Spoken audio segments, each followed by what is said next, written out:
Over the course of my interviews, I met 9 women who had had their first orgasms in the exact same place. They were women in their late 30s and early 40s. They had all participated at different times in one of the workshops run by a brave and extraordinary woman, Betty Dodson. For 25 years, Betty has been helping women locate, love, and masturbate their vaginas.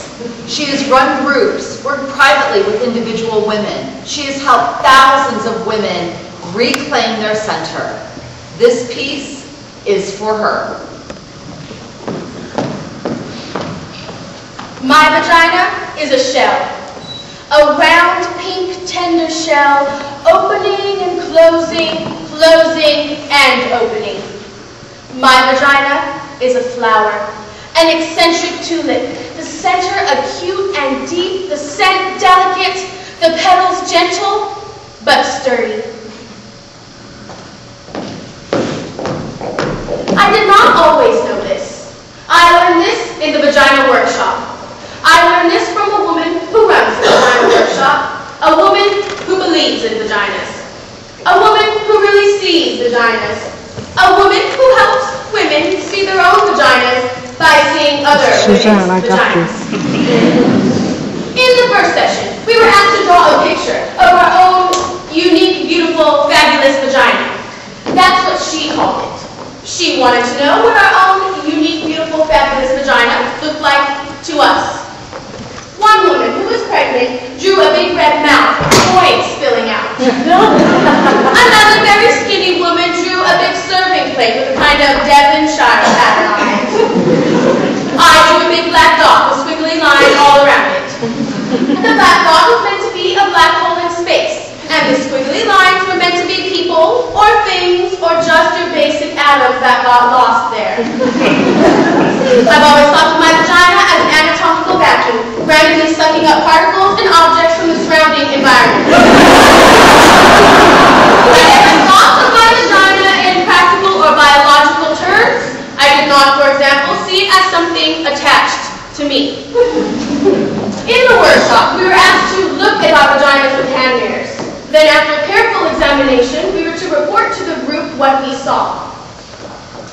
I must tell you that up until this point, everything I knew about my vagina was based on hearsay or invention. I had never really seen the thing. It never occurred to me to look at it. It seemed so reductive and awkward to get down there like we were in the workshop with our shiny blue mats and our hand mirrors.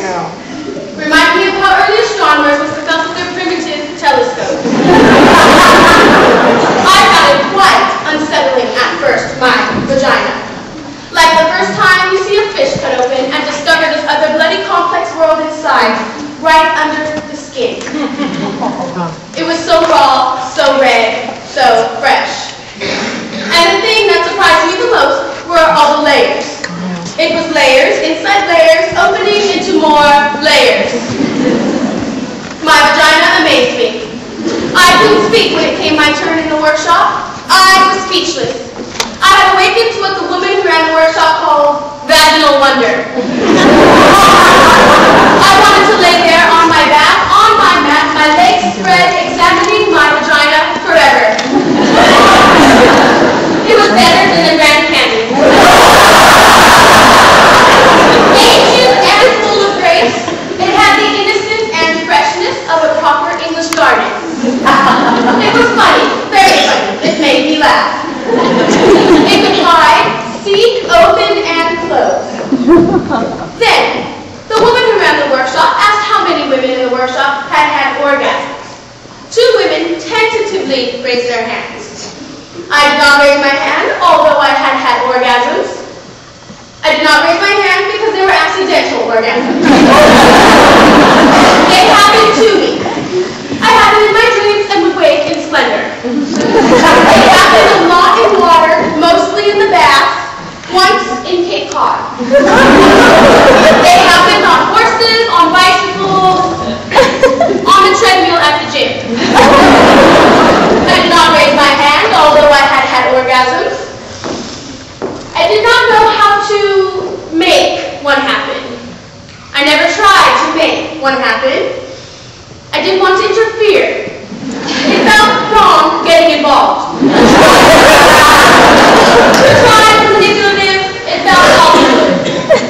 The surprise would be gone and the mystery. The problem, of course, was that I hadn't had magical accidental orgasm in a long time. And I was frantic. That's why I was in the Vagina Workshop. Then the moment had arrived that I both dreaded and secretly longed for. The woman who ran the workshop asked us to take out our hand mirrors again to see if we could locate our clitoris. We were there, the group of us women, on our backs, on our mats, trying to locate our spot, our locus, our reason. And I don't know why, but I started crying. Maybe it was sheer embarrassment. Maybe it was knowing I had to give up the fantasy.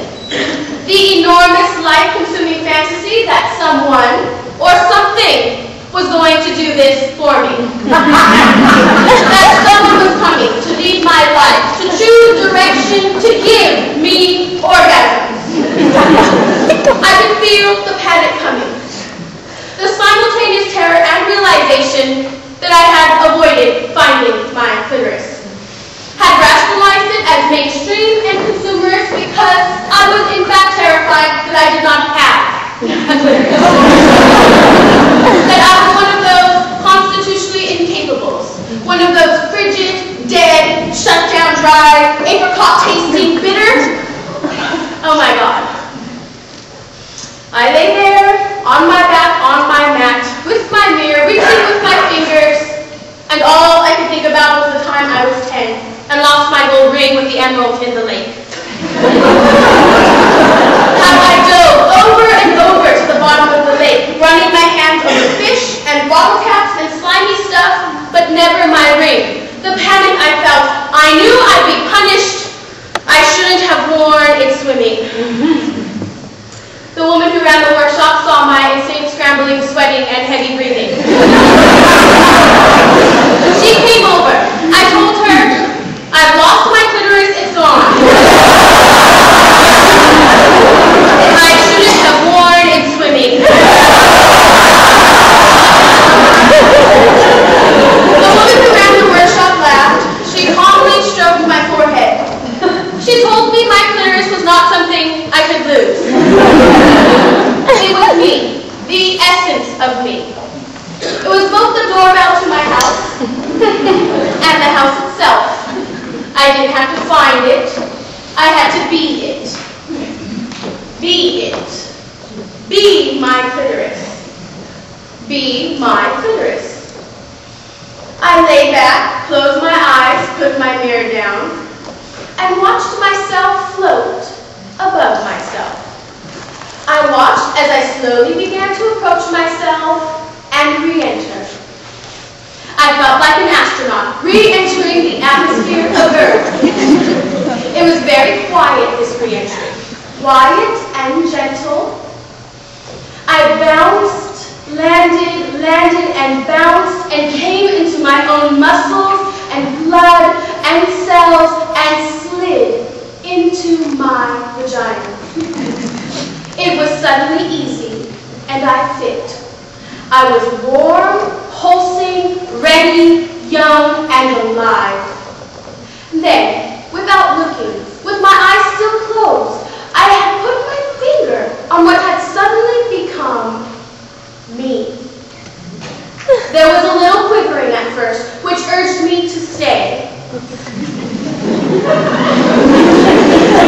And then the quivering became a quake. An eruption, the layers dividing and subdividing, and the quaking broke onto an ancient horizon of light and silence, which broke onto a plane of music and color and innocence and longing, and I felt connection, hard connection, as I lay there crashing a